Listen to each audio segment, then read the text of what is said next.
Hey again, I'd spoken to you previously in the tools for tailors section about irons, and how much, did I communicate how much I loathe modern, I'm going to call it a civilian iron, household iron, because these things,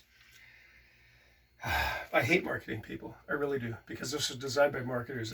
It's light. That's all you've got going for it. But we don't want light. It doesn't have the mass to hold the heat. I can't press a single pleat. I can press maybe a pleat, and then I have to wait to let it heat up again. And then it's got a microchip that says, you're not using this. I'm shutting this off. And I'm, no, donkey, I'm waiting for you to warm up. As you can see, I feel rather strongly about this. So that thing goes over there. When I press my shirt, sure, I'll pull it out. And I'd said, as I'd mentioned before, how the gold standard for me is the antique General Electric HotPoint Iron. I mentioned them before.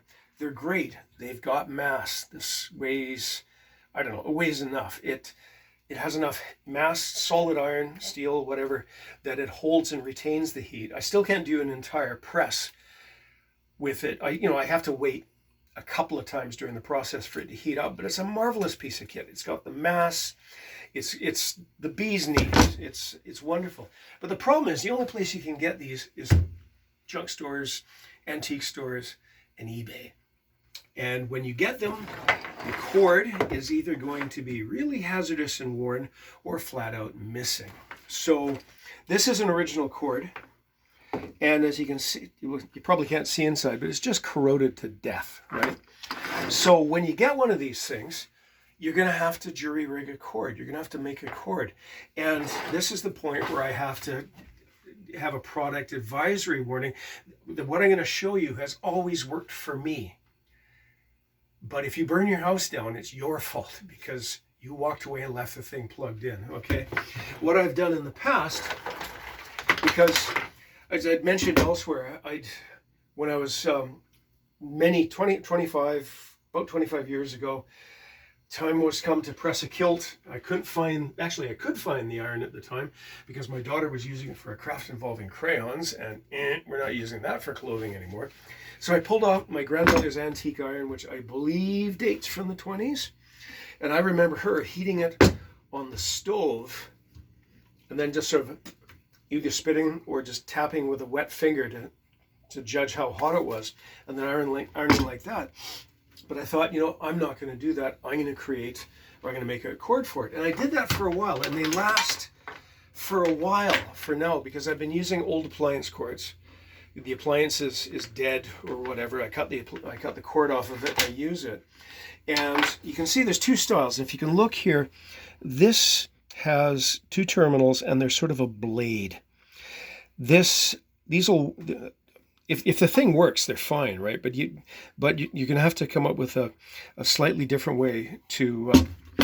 It's going to change how you make your cord thing. Now, if you want step-by-step instructions on how I do this, I will post a video. Just leave me a note in the comments. So this isn't my first choice with a flat blade. My first choice is the one that has two round terminals, because what I've been doing now for years is taking what's called hobby tubing, telescopic tubing.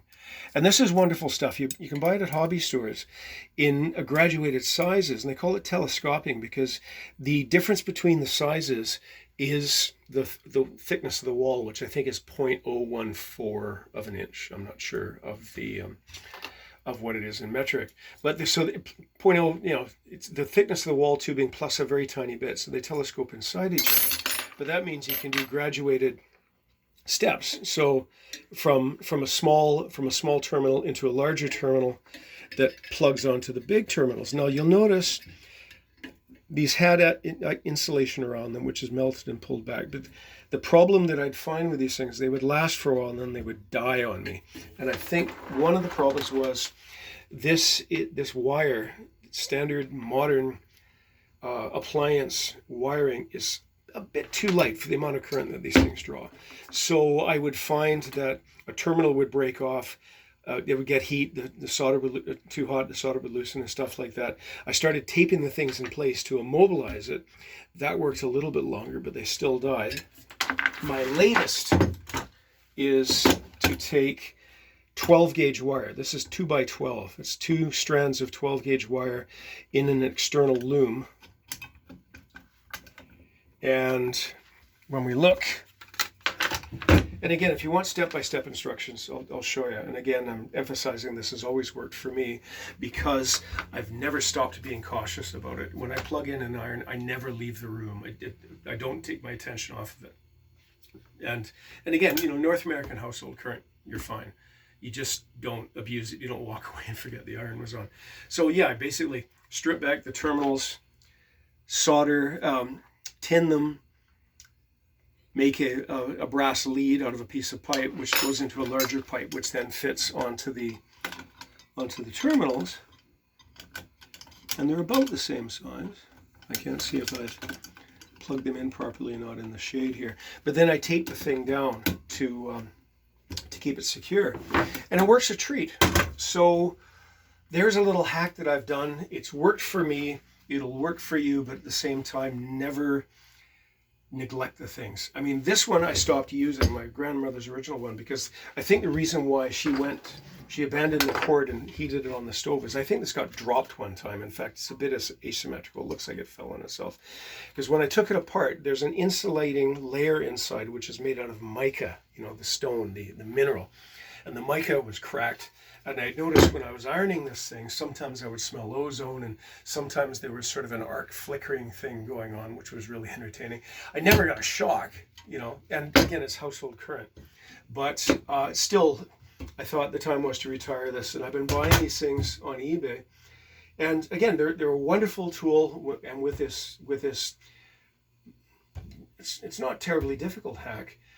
You've got an absolutely dependable iron that does the job, does what it says on the tin, as they say, and is far superior to that marketing mistake over there. So thank you. I hope this helps. Again, if you want step-by-step instructions, we'll do a how-to thing, and carry on, because it's time for me to go make dinner.